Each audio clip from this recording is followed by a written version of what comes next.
Est-ce que nous pouvons acclamer le Seigneur?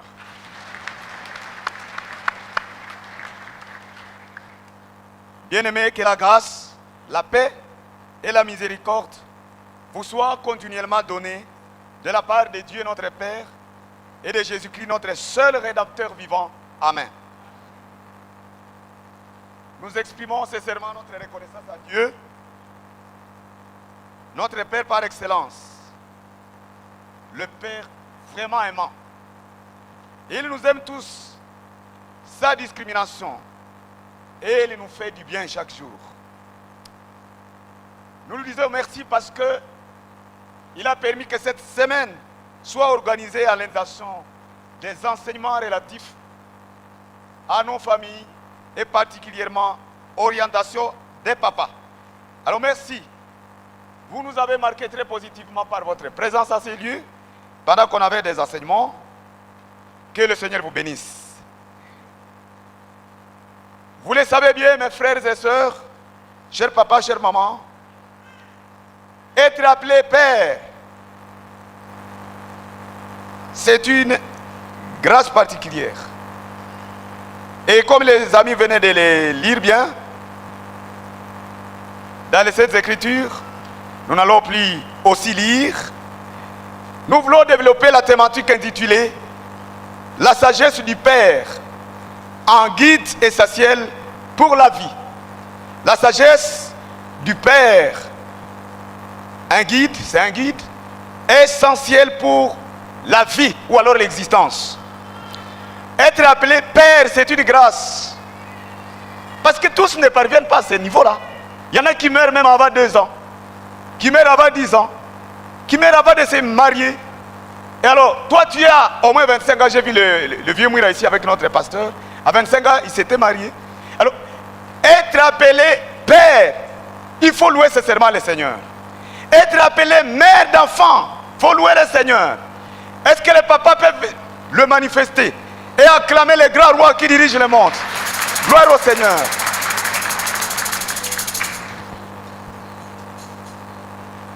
Alors, c'est vraiment merveilleux. Le Père, c'est celui qui donne la vie. Le Père, c'est celui qui prend soin de ses enfants. Le Père, c'est celui qui protège sa famille. Le Père, c'est celui qui est responsable. Qui sait que tant que le Seigneur me donne la vie, ma famille s'épanouira. Ma famille émergera. Tant que Dieu est là, le Père rassure à ses enfants la victoire, le succès, la vie, parce que Jésus est là. Est-ce qu'on peut acclamer le Seigneur qui est là? Alors, j'en profite pour dire merci à nos chères mamans, vous qui nous avez acceptés. Malheureusement, je ne suis pas venu avec la mienne. Bon, il y a beaucoup de services de l'autre côté là. Avoir la grâce d'être accepté comme papa, c'est un don de Dieu. On nous a parlé d'un papa ici qui avait été admis et accepté au niveau de la 13e fiancée. On nous en a parlé ici. Alors toi tu n'as tapé qu'une de la 3e t'a accepté. Que le Seigneur soit loué. Alors est-ce qu'on peut acclamer pour les mamans qui sont là? Oui. Merci sincèrement de nous avoir acceptés. De nous avoir acceptés à dépit de nos faiblesses. Merci. Et avec vous nous avons déjà des enfants. Ou même si vous êtes stérile, on a foi que jour Dieu ouvrira votre ventre. Dieu, il est Dieu des parents. Alors les jeunes, est-ce que vous pouvez les manifester? Allez bas vos mains. Vous êtes les fruits des mariages. Est-ce qu'on peut acclamer le Seigneur pour ses enfants? Gloire à Dieu. Alors la journée, elle est merveilleuse pour nous. Parce que nous voulons parler de la sagesse du Père. Et cette sagesse constitue un guide essentiel pour notre vie.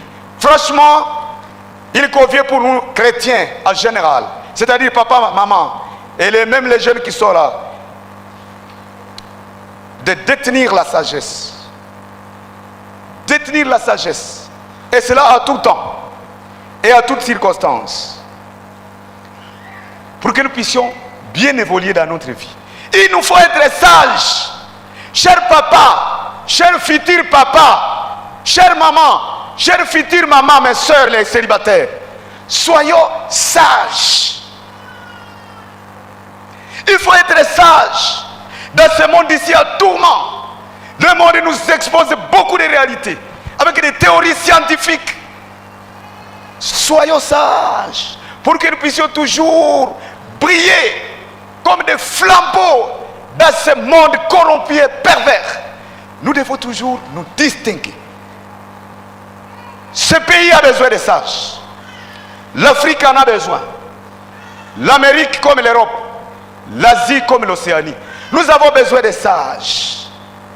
Des papas sages et non des papas stupides et non des papas insensés. On a besoin de mamans sages. On a besoin de jeunes sages dans ces pays. Dans nos familles, nous avons besoin de sages jeunes gens et jeunes filles. Et non des troubleurs de l'ordre familial. Nous avons besoin de sages dans l'église. Que le Seigneur nous fasse cette grâce-là. La sagesse devrait et devra nous guider.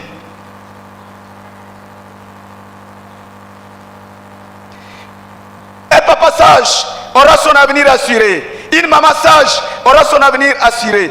Quels que soient les problèmes, avec Dieu, le succès, nous l'aurons. Parce que nous avons la sagesse. C'est une richesse, j'allais dire, incommensurable. Qu'on ne peut pas mesurer vraiment. La sagesse, les sages la définissent comme la capacité de faire des choix, de décider, de prendre des décisions judicieuses, convenables, appropriées, des décisions qui ont aussi un soubassement quant à la connaissance. Et comme nous sommes ici à l'église, la connaissance des Écritures, la connaissance de notre Seigneur. Mais aussi, un sage, c'est celui qui comprend. Il a une compréhension profonde des choses. Alors, la sagesse, la Bible nous le dit aussi autrement. La Bible nous dit, la sagesse, et les gens qui ont fait l'Ancien Testament ici en hébreu, il dit, la sagesse c'est la prudence. Un sage est très prudent.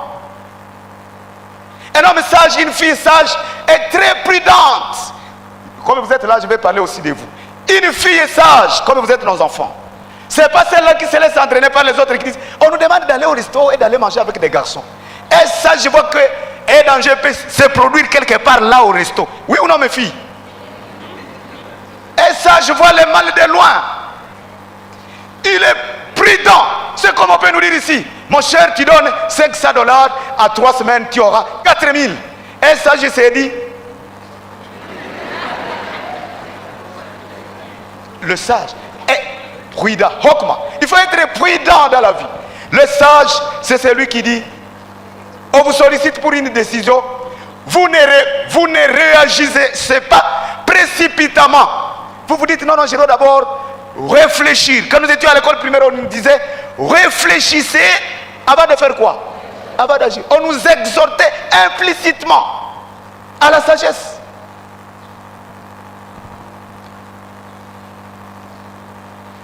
C'est la capacité aussi de discerner et de donner des réponses concises, appropriées à certaines situations. Et ces réponses seront très convaincantes.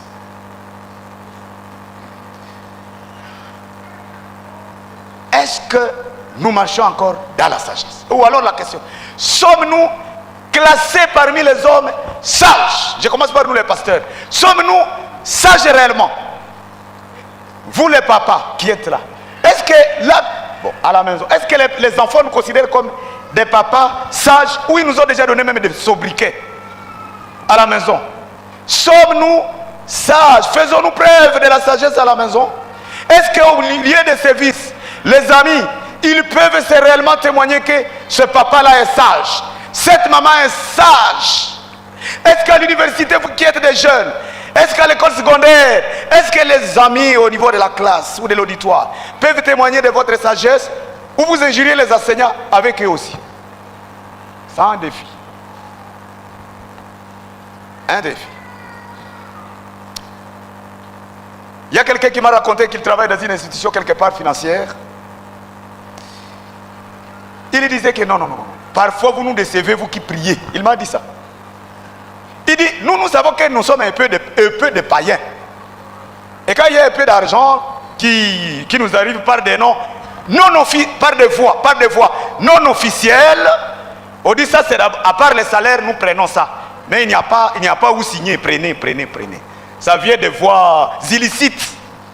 Alors il me disait, ce qui m'étonne, ces gens qui prétendent, entre guillemets, qu'ils prient. Ils disent, où est aussi ma part? Où est aussi ma part? Où est aussi ma part? Alors il me disait, nous, un jour, nous leur avons posé une question. Mais vous dites que vous êtes des bishops avec des églises ici. Vous êtes des grands. Vous prenez aussi de cet argent et peu souillé. Alors, ces bishops, ces chefs d'église et ces autres qui travaillent aussi dans les institutions de l'État disent, mais non, ce n'est pas un problème. Nous prenons et le soir, sur l'autel ou du haut de la chair, sur le mazaba, nous confessons.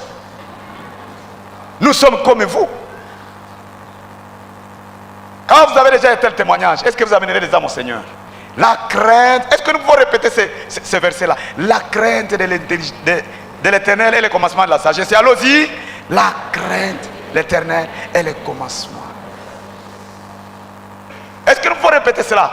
La crainte est le commencement. Est-ce que tu peux dire à l'autre quand vous êtes assis, mon frère ou ma soeur, ayez la crainte de l'Éternel, ayez la sagesse. Oui, nous devons en avoir. Nous ne devons pas chaque fois réagir comme des insensés. Vous savez, nous avons un grand problème de nous prendre à grand dans cette société. Quand il suffit que quelqu'un parle un peu mal de vous, tu commences à compter tous les diplômes. Je suis diplômé, je suis gradué, j'ai tel diplôme. Comment il se moque de moi? Mais celui qui est sage, il se méfie même de certaines petites histoires qu'on parle contre vous ou de vous. Un sage analyse, un sage comprend, un sage cherche à adapter ses réactions à la parole du Seigneur. Est-ce que nous pouvons acclamer le Seigneur qui nous a donné cette parole ici? Voilà. Tout à l'heure dans le temps, je vais développer quelques points et je quitterai ici.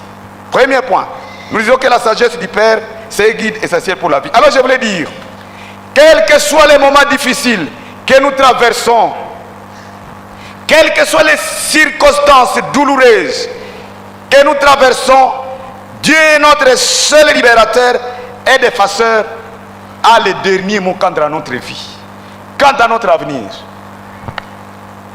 Je dis, quels que soient les moments difficiles que nous pouvons traverser, les circonstances pesantes, ennuyeuses, réalisons que notre Dieu, notre libérateur, il reste notre défenseur, il est notre rédempteur et il nous assure toujours un avenir merveilleux. Pensez à l'itinéraire de Joseph que nous avons lu. Joseph, il était déjà orphelin de mère, il y en a ici. Mais il était respectueux vis-à-vis de son père. Joseph, il était aimé par son père. Vous les connaissez? Jacob.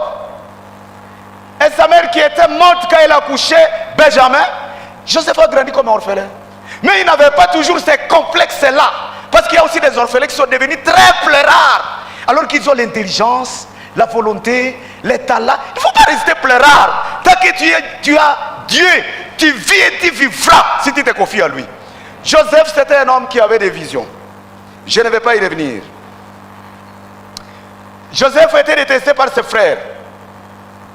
Joseph a été vendu même par ses frères comme esclave aux Ismaélites.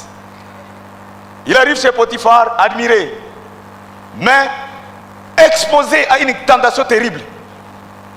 La femme de Potiphar, quelqu'un avait dit qu'elle n'était pas moindre. Elle était comme nos jolies mamans ici. Elle sollicite ses garçons. Les garçons résistent.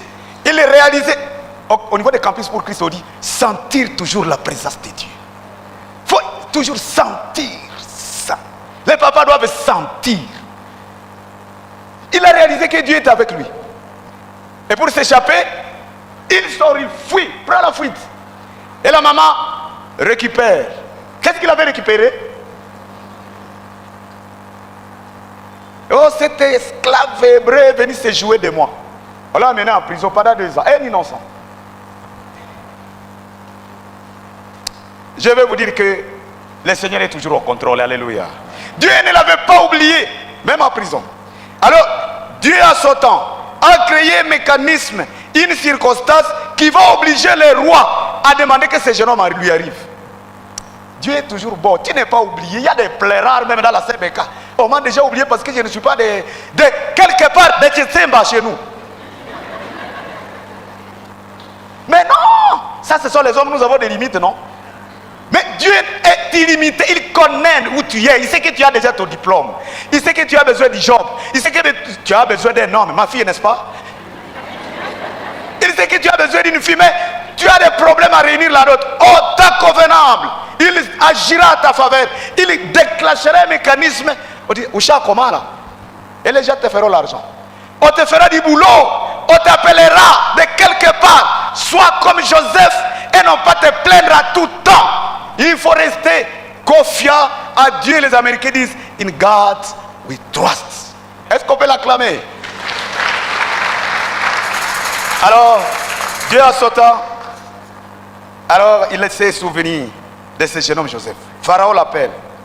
Pharaon l'écoute. Lui a donné l'espace d'écoute. Et à la fin, quand il va interpréter les songes, Pharaon les positionne. Alléluia. Il ne connaissait pas Pharaon. Pharaon ne connaissait pas Jacob. Pharaon ne connaissait pas Abraham, Isaac. Là, non, lui, il était païen. Il était président, comme on dirait, président de l'Égypte. Il était roi égyptien. Pharaon, c'était titre. Mais, il dit, je te positionne. Après moi, c'est toi. Quelle grâce. Je n'aime pas qu'on forme des intellectuels et qu'ils se disent, je n'ai pas du boulot parce que tellement bloqué, personne ne te bloquera. Non, non, non, non. Non, non, non, non, non. Ta vie est gravée dans la paume de la main de Dieu. Dieu sait pourquoi il t'a créé. Il sait, il te conduit. Il y a des gens, je n'arrive. Même il y a des prédicateurs qui disent que Warikui Bagnota. Vous ne pouvez pas trouver ça normal et cohérent, logique, bibliquement. Dieu, il est Dieu. J'aime ces déclarations. On n'a pas le temps. Il a dit à Esaïe, j'agirai. Qui s'y opposera? Qui? S'il veut bénir votre famille, qui va s'y opposer? S'il veut bénir cette petite fille et la voyer à New York, qui bloquera la voie? Qui? S'il veut bénir cette famille, papa, tu as assez pleuré, il te donne une voiture. Qui va arrêter la voiture à partir de Mombasa? Qui? Dieu est resté Dieu. Il change notre histoire. Il se souvient de Joseph. Il se souviendra aussi de vous. Deuxième point. Joseph, dans sa sagesse et humilité, a eu le privilège d'interpréter les songes du roi. Et cela de manière exacte.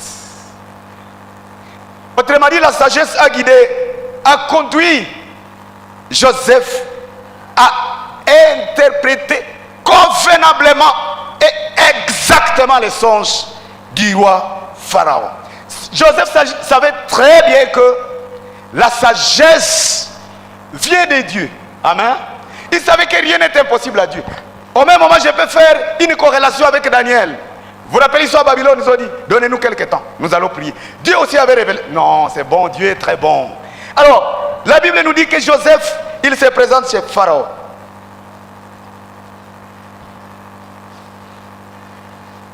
Vous savez, en psychologie, on définit un songe comme un temps, un rêve dont on a connaissance. Tout rêve n'est pas songe, vous savez ça? Nous rêvons, est-ce que vous vous êtes rappelé de tout ce que vous avez rêvé la nuit? Nous qui avons eu le privilège de sommeiller. Tout rêve n'est pas songe. Un songe que vous pouvez relater exactement, ça on appelle maintenant songe. Alors, il est là, il se présente devant le pharaon. Comme il n'était pas un charlatan, il n'était pas un fanfaron, il a parlé avec concision et précision. Ce que mon roi a rêvé, c'est la même chose. Il y aura cette année d'abondance qui symbolise les 7 vaches grasses et belles qui sont sorties du fleuve. Et il a aussi expliqué à terme des épis. Bon, vous n'avez pas grandi au village pour connaître les bleus. Alors il a dit c'est la même chose. Il a aussi expliqué au roi que les 7 vaches grasses, belles, Dodi là. Quelques temps après, il avait aussi des vaches sabotées. Très maigres. Sortir aussi du fleuve, comme il était au bord du fleuve. C'est le Nil. Alors, il voit dans son sens, c'est cette vache maigre. Engloutir. Engloutir veut dire avaler. Engloutir les vaches grasses. Ces vaches-là maigres, sabotées. Alors il s'est troublé les rois. Il dit non, c'est aussi la même chose. Il y aura 7 ans ou 7 années d'abondance. Et après, il y aura la famine qui s'ensuivra. Au point qu'on oubliera qu'on avait mangé. C'est comme les Congolais disent à 80. Il y a une maman qui m'a raconté à les années 88. À la fête, chacun pouvait égorger un petit chevreau. Il y avait même des gens qui mangeaient seuls des chèvres. Il y avait quelqu'un qui pouvait prendre la pâte d'une vache. Aujourd'hui, vous pouvez facilement encore la payer.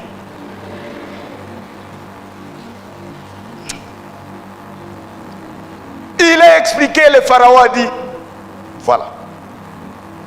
Tous ces charlatans-là qui n'avaient pas compris avant. Pour vous dire quoi? Quand Dieu vous positionnera, je pense que tout fait mal. Il faut être concis quand on te sollicitera. À partir des réponses que tu donneras, vous qui passez par des interviews, on dira on n'a jamais connu un garçon comme ça, ou une fille comme celle-ci. Dès là, tu auras ton job. L'élément suivant, le troisième, la sagesse a inspiré Joseph à concevoir une stratégie noble et ingénieuse afin de préserver les ressources nationales. Joseph avait donc une sagesse pratique.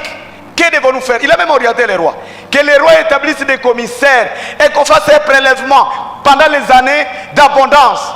Un cinquième là, tu consommes en temps de kilos, mais tu donnes, tu laisses un cinquième qui nous permettra d'avoir suffisamment et de survivre pendant les années de disette ou de famine atroces. Dieu merci. On a écouté. Je pose la question, est-ce qu'au Congo on est affamé ou pas? Est-ce qu'on a faim dans notre pays? Qu'est-ce qui nous manque? C'est la faculté d'économie? C'est la faculté des droits? Ce sont les financiers qui nous manquent? Qu'est-ce qui nous manque? Même quand nous parlons français ici, les blancs se taisent. Les blancs se taisent, disent il y a des hommes dans ce pays. Mais on est affamé. Oui ou non mes amis? C'est rare de manger 4 fois. Les étudiants n'en parlent pas. Mais il a inspiré une technique. Qu'on fasse le prélèvement. L'argent au niveau des impôts, douanes, contributions, DGI. Est-ce que cet argent nous le consommons toujours au niveau de notre trésor public? Je ne réponds pas. Mais je vais seulement vous dire, les autres aussi, que s'il y a l'abondance un jour, on traversera une période de vaches maigres. Alors il a inspiré les rois. Et les rois, comme il venait de dire, tu seras l'administrateur principal après moi. Joseph, avec des commissaires, on travaille sur cette question. Un sage nous dit à Proverbe, nous n'avons pas le temps de lire. Voyez les fourmis. Les fourmis savent qu'il y aura des moments difficiles et il faut des réserves. Toi, on te remet du semoule, du riz, des macayabo. Tu consommes à 2 jours comme si Jésus revient demain. Apprenons à faire des réserves. Nous avons un salaire de $100, 30, 50. Il ne faut pas tout consommer. Faites l'épargne. Parce que des moments difficiles se présenteront. Au Congo, on se pose la question, combien on a au trésor public pour que les générations de 2045 vivent? C'est une question. Vous, parents à la maison, il y a combien à banque? On te donne du job ici. Malheureusement, l'État me presse. On te donne du job ici. Tu as $300 et tu viens loger dans une maison de Imbi où tu peux aider ça. Est-ce que tu trouves ça vraiment sage? Tu n'as pas de maison et tu te payes une voiture. C'est la sagesse. Il faut que le Seigneur nous aide. On ne doit pas développer la politique des criquets. Vous connaissez les criquets? Ou des sauterelles là qui picorent les faits ici et là. Nous ne sommes pas des criquets. Nous sommes des parents intelligents. Il faut donc faire preuve de la sagesse. Pas tout consommer. Parce que le ventre réclame. Après combien de temps? La sagesse avait guidé donc Joseph à pouvoir faire ça. Et je termine par vous dire, la sagesse avait guidé Joseph à sauvegarder des vies humaines par sa bonne gouvernance et son beau leadership. Une fois qu'il était à la tête du pays, il était un administrateur suprême. Deuxième personnalité après Pharaon. Il a continué à honorer Dieu, pas comme les autres quand ils sont déjà positionnés. Il commence à dire, je n'ai plus le temps d'aller à l'église. Il était toujours fervent. Il a sauvé non seulement la vie aux Égyptiens pendant cette période de misère ou de famine, mais il a aussi préservé sa famille. Il a préservé sa famille. Je suis en train de vous dire, la sagesse guidera les parents en fait de préserver la vie de plusieurs. Soyons des beaux leaders en famille. Cher papa, chère maman, plus tu gères bien ton foyer, tu donnes des modèles de référence à tes enfants. Si tu es dictateur à la maison, je vous ai donné ici une illustration. Oui, on m'a parlé d'une famille là où même pour demander des frais, la femme pour demander des frais au papa, il doit passer par la fille et la fille par la papa. Procurez la vie à votre femme. Oui, il y a des enfants qui ont commencé à dire, nous souhaiterions que notre père meure aussitôt, comme ça on bouffe l'argent. Parce qu'il est tellement riche, je ne vous demande pas de tout donner.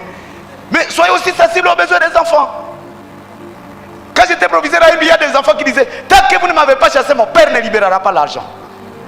Qu'on ne soit pas à ce niveau-là, vous qui êtes des intellectuels. Donnez la vie.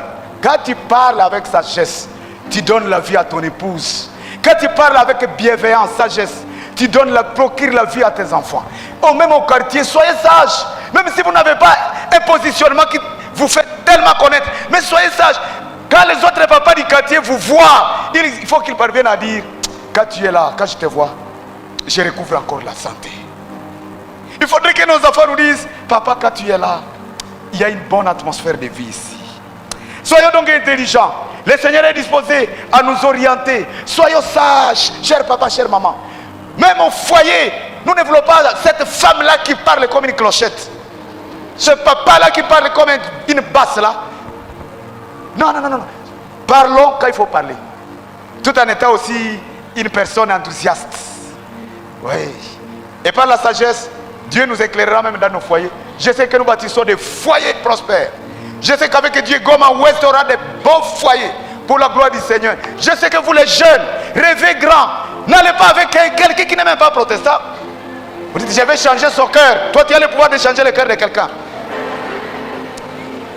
Et une fois avec Dieu, je sais que nos foyers marqueront. Les enfants diront, on a eu un papa, on a eu une maman. Les frères et sœurs, les enfants, même s'il y a des complexes, des cahiers, bravez ces complexes, aimez-vous, soyez sages. Et quand tu vas te marier, on dira, bon, c'est parce que nous sommes obligés de te céder, mais tu resterais ici. Par contre, les stupides, nous souhaitons qu'elles aillent ou qu'ils aillent vite. Lèvons-nous, nous allons prier. Le temps nous limite. Seigneur, merci. Nous voulons être des parents, des papas et des mamans, sages, prudents, guidés par toi, parce que tu es la sagesse par excellence. Donne-nous la sagesse, nous te la demandons avec foi. Là où nous avons failli dans nos réactions, pardonne-nous, Seigneur. Et aide-nous, Seigneur, à faire des choix éclairés. Comme Joseph, inspire-nous, même dans l'interprétation des questions difficiles. Aide-nous à être prudents, à préparer l'avenir pendant que nous avons du job, à investir, à épargner, à travailler comme Joseph. Aide-nous aussi à avoir de bons collaborateurs. Dispose les papas à être de bons leaders familiaux et même sociaux. Distingue-nous, Seigneur, au niveau de nos familles. Je demande ta bénédiction pour avec chacun et avec chacune. Et que toutes ces familles soient bénies. Que nos filles ici aient de très beaux fiancés, de très beaux maris dans l'avenir qui te glorifieront. Que ces jeunes dans l'avenir aient de très belles et fiancées sauvées, des filles qui les aideront à bâtir des maisons consistantes. Alors Seigneur, donne à mes parents ici des moyens qui leur permettront de répondre aux besoins des enfants.